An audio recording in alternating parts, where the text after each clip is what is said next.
We all feeling ready? Yeah. Y'all been ready. Yeah, Okay. Here on the Sip Sota Show, we sit down with people and organizations that somehow, someway, make the world better. Come hang out with us. Get connected, get educated. I guarantee you're going to get uplifted. I'm your host, Unapologetically Anna. Let's go. Today, I'm sitting with the Policy Director for the Autism Society of Minnesota, Jillian Nelson.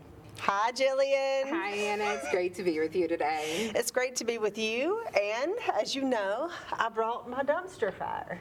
And I know the camera can't see that well, but I'll get it on there. The dumpster fire is the gift you gave me during one of our MACPD meetings, and I always do this in my show. Full disclosure, I know Jillian because we both sit on the MACPD, which is? The Mayor's Advisory Council of People with Disabilities. It's where me and Anna get to tell Mayor Carter exactly what he should do. We're bossy.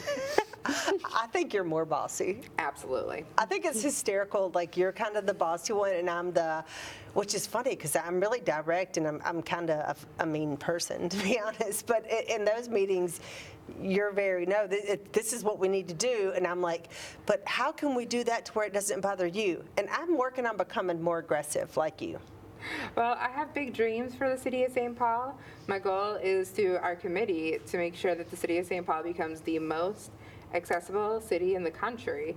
And I'm not going to get there by being nothing but sugar and spice. That's right. I love it. Gotta throw a little vinegar in there. But let's just say that one more time. St. Paul is going, I like to manifest, St. Paul is going to be the most accessible city. Absolutely, and it's going to be at our hands. That's right.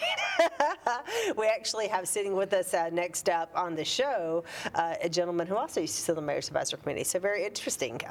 If we have seen a little further, it is by standing on the shoulder of giants. Isaac Newton said that, and I believe it. So you work for, short-term name is AuSM. AuSM, awesome. Tell me about that. We always say that AuSM is the best acronym we could have come by and not an ego problem. But the Autism Society of Minnesota is a community-based organization that was started in 1971 by a group of parents with the very, very simple mission of to enhance the lives of people living with autism and the people that care about them.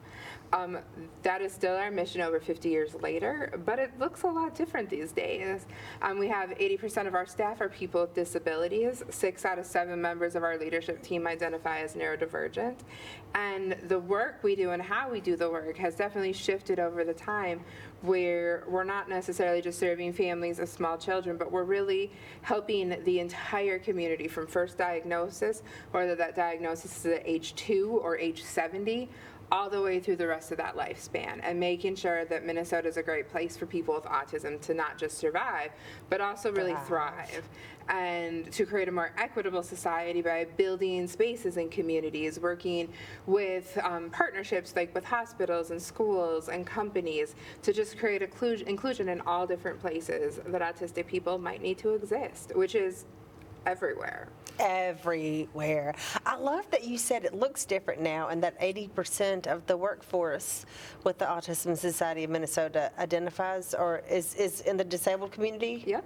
And how many identify as neurodivergent? Well, I don't have our full staff. We've never done the math on the full staff, but for our leadership team, it's 6 out of 7. Because lived experience matters. It really does.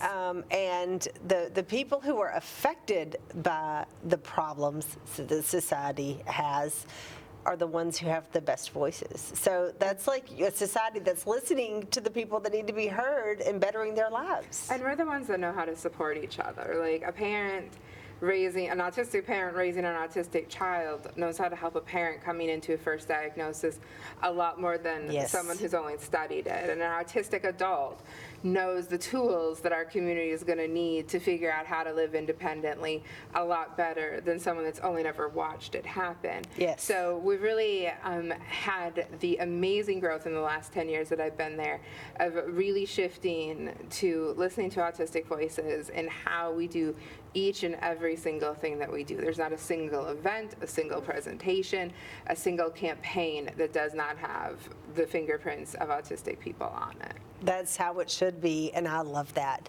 What kind of services are offered by the Autism Society of Minnesota? Why are they important to the state, to us, to the world? So I always tell people we have like two realms of services. We have the face-to-face services where we're really interfacing with the autism community. That's things like our therapy clinic that primarily serves adults with autism, because there's a huge gap in the mental health services for that. We have our summer camps where we serve the entire community. We have campers as young as age 12 all the way up to like their 50s, 60s, 70s. Campers that have been going there their whole lives. Yes. We have different educational events, including an Understanding Autism class that meets every month. We do workshops for anyone who wants to attend. Wow. I teach that class every month, and I always ask, like, tell me who's in the room with me today, because that's going to shape how I talk about things. So I always find out who's there, and that's how I kind of direct. So parents who have a child who's newly been diagnosed can come. I know a couple whose child was recently diagnosed, and I actually brought you up whenever I talked to the dad. Shout out to the Scotts. So I said, what I want you to understand is maybe you're devastated right now, and that's not abnormal, but your child is only going to know life with autism. So all these things that you're grieving, my kid won't have a normal life, your kid will. It'll be their normal. Yeah. And I thought about you, and I was like, I just wish you could call Jillian Nelson. I mean, that is actually one of the services we do provide. We have our information resource hotline where literally people can call Jillian Nelson and ask me any question they want, and I'll help them find the resources, or I'll talk them through whatever it is that they're going through in that moment, whether it's that first diagnosis, a hard time at school, puberty, and really kind of get them connected. We run a number of support groups. We have a women's support group, an LGBT support group, a family members of adults on the spectrum support group, a BIPOC family support group, an independent adult support group. We do social engagement, like we have a wonderful coffee club where people can come out and connect with each other.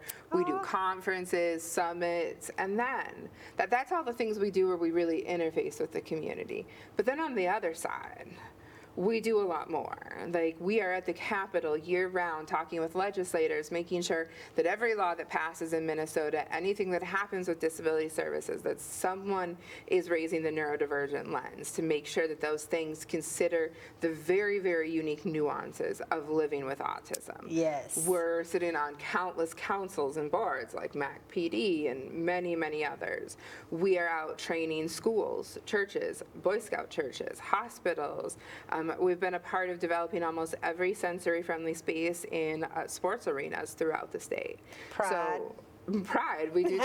Pride. We're still recovering from Pride, but yeah, we create all of the accessibility work at Twin Cities Pride. So there's the part where people see us interacting with the autistic community, and then there's the part where we interact with the rest of the world to make the rest of the world a little bit more accessible for And there's autistic the part people. where you build community. Exactly. Because you're building a community for the autistic community.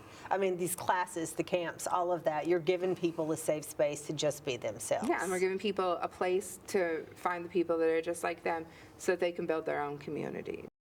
Thank you to our sponsors, Nine Labs Thrift, promoting community and sustainability. And thank you to Pilates for the People, making Pilates available to everyone. One of my favorite meetings, not that there is any kind of favorite meeting, I'm Bethany Grouch lately, but one of my favorite meetings is the MACPD, because I get to serve with you, and if I'm having one of my days where I'm not interacting with people who aren't neurodivergent, well, I can just go in there and be me, and y'all accept me. And like, that's the most beautiful thing about the Autism Society. And like, that's where I bring it from, is everyone in our office is welcome to show up exactly as they are, exactly who they are. Like, I've sat in chairs across from people and had formal meetings like we're doing now. I've also laid in the middle of an office like a starfish having a meeting, because we firmly believe that everyone should be able to show up exactly as they are and have their access needs met the way that they need to be met, and be able to work authentically in that space. So I support y'all because I know what it means to me to be with my community. We've done some contract work together too, and that day that we were in Minneapolis doing the contract work, that felt so good. That's such a great day. I feel like you're giving that to other people within the autism community, and that I know that you're giving them a gift. because it was a gift to me. That was a great day. And, you know, like I was just on the phone today with a gentleman who is in his late 20s and was just diagnosed. And he's like, you know, this is so overwhelming. What do I do? Like, I don't know what to do or what steps to take. And my best advice to people who are newly diagnosed, whether it's their kid that's newly diagnosed or an adult getting diagnosed later, is find the community spaces, like connect with other autistic people, be in spaces, like you're gonna know what you need next by listening to other people and what they find helpful and what they need and what they're doing. Because you're gonna have those aha moments where you realize, oh wait, I do that because I'm autistic. I've been diagnosed for 23 years. I've worked at the Autism Society for nearly 10, and I still have those aha moments where I'm like, wait, I do that because of autism? So, I mean, it's always my first. Finding community is always the first thing I recommend to people coming in. Yes, and I love that this came up because one thing that we can preach to everyone else is inclusiveness. And I'm wearing a sweatshirt today that I'm really proud of. If you can be anything, be inclusive. People can exclude people with autism because they don't understand them. And you don't have to, but you don't have to be a bully, you can just include. And this sweatshirt was made by a disabled person, U Revolution, the letter U, revolution.com. So I encourage everyone to check them out, but more importantly, I encourage everyone to be inclusive. Try and understand other people.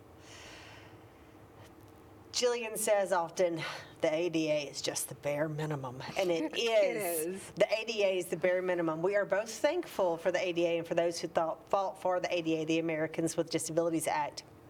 But if you just make things where they can include everyone from the get-go, you don't have to go back and fix it later.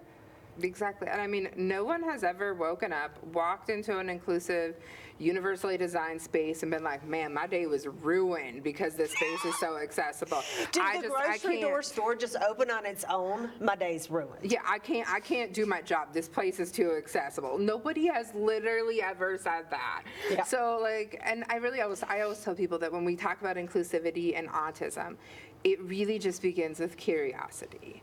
Like we come, like as humans, we come with these preconceived ideas of this is what a person's supposed to say, this is what a person's supposed to do, this is how a person's going to react, and this is what the outcome should be. Well, when you get different neurotypes, it's really just often miscommunication. Yeah. And if we just greet each other with curiosity, you're like, huh, I wonder why Anna said that. Instead of, man, I can't believe Anna said that. Like, that was so disrespectful and rude. Like, when we make judgments about a person's motivation, that's just closing the door on inclusiveness. Yep. Instead of just being like, that was a curious choice. Can you tell me more about that, Anna? Which we learn so much more about each other if we just are a lot more curious. Yes. Okay, so we have so much to talk about. First of all, there has been horrible acts against people with autism from peace officers, people who wear a badge, and you helped write a law to change that. Yeah, August 31st, 2019 is a day I will never forget. I woke up to 37 text messages asking me if the Autism Society had a statement about the shooting, and I didn't even know what happened yet. I became very familiar with it very quickly. A young man named Kobe Heisler was shot and killed by police officers. He was shot 7 times in front of his grandparents because they were called to the home because he was having a meltdown. The family had asked them not to come after they had calmed him down. They came anyway. They ignored everything the family told them about supporting Kobe, and they re-escalated the situation, and it resulted in his murder. Keyword there, re-escalated. It was re-escalated. Re-escalated. He was actually trying to leave the situation. He was trying to leave the room and get away from the situation, and they saw him reach for a knife, which he did have a history of self-injury. He wasn't trying to harm anyone except himself. And their response was to shoot him 7 times. And when I learned about this, it was an immediate turning point. We have been working on some legislation regarding autism and some grants for autism law enforcement training. And that was the day that it went from being a bill that would create a grant program to give police officers the option to do this, and it became the moment that we wrote the mandate, that we wrote the most innovative law enforcement training bill in the country. When I started with this bill, they told me, like, are you sure you want to, but we've been working on this other legislation for 5 years before you came along. Like, you're going to start at square one. Like, you could be looking at another 5 years. You dug your heels in. And I was like, nope, this is what we need to do. We cannot have any more bloodshed. And we passed the bill that requires law enforcement to be trained every 4 years, to have autistic adults and their family members involved in developing the training, to have autism professionals involved. The training has to have information about de-escalation, about sensory needs, about basic understanding, about technology available. And we passed it So Minnesota on police. July 21st, 2020, less than 9 months from the date it was introduced. That's some fast movement. It was sadly serendipitous. It was on the police reform that came after the murder of George Floyd. We were able to work with the Posse Caucus and really emphasize how many individuals with disabilities, like it's 50% of all lethal police interactions involve people with disabilities, and how many of those are BIPOC people. So we were able to tie our autism training bill into the Posse Caucus's law enforcement package, and it went through without ever changing a single word that I wrote in my office that night. So I just want to give a shout out to the state of Minnesota, because we are a progressive state and we do things different here. And I feel like other states can learn from us. And I want other states to learn from the state law. Our Minnesota police are trained basically on autism. They're trained to learn how to interact with someone and de-escalate to save lives. Yeah, one of the scariest things is the way a police officer is trained in looking at an escalated person. The same signs that a person is more likely to engage in shooting or some sort of aggressive behavior towards police are the identical signs of someone with autism in distress. And if a police officer knows that, they may handle the situation different because With they more know curiosity. yeah. Like, is this a And sensory need? we can have less dumpster fires. Exactly. And I since that day, I have not had to march in Minnesota over the death of another autistic person by police. Okay. There's still been a lot of senseless deaths at the hands of police, but we'll keep doing the work. The work is getting done. There's a crisis right now, and we need people to listen, and we need people to help. And Theo, get as much footage of this as possible to make reels on the socials. What's going on, Jillian? What's the crisis? For the first time in over 50 years of existence, the Autism Society is facing a budget shortfall of $500,000. We have until December 31st to close this funding gap. To be noted, this is being filmed on October 28th, 2025. You have until December 31st, 2025. To raise about $400,000 more from where we are today in order to keep all of our programs going. Otherwise, we may have to cut things like our therapy department or our summer camps or, God forbid, our advocacy program.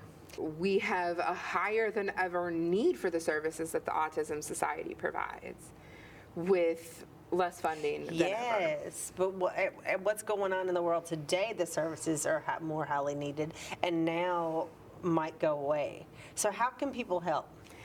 It's real simple. If you can donate, log on to our website at ausm.org/donate and make a donation. Every single dollar matters. If you're not able to donate, there's still lots of ways you can help. You probably know somebody that loves someone with autism. Tell them about our crisis. A lot of people think we're a giant organization, that we're safe, that we have tons of state funding and corporate sponsors. We're tiny. There's only 20 of us that do all the work we do. 10 of them run a therapy department. The other 10 do everything else. So a lot of corporations allow their employees to withdraw or withhold, deduct, whatever, $10 from their paycheck, and the corporation will match. Yep. Ameriprise Financial, Target Corp, Securian, Yeah, so ask your Excel employer. Energy. So $10 out of your paycheck before taxes is really not obvious. We're lighting a fire right now, right? We're trying to get everyone.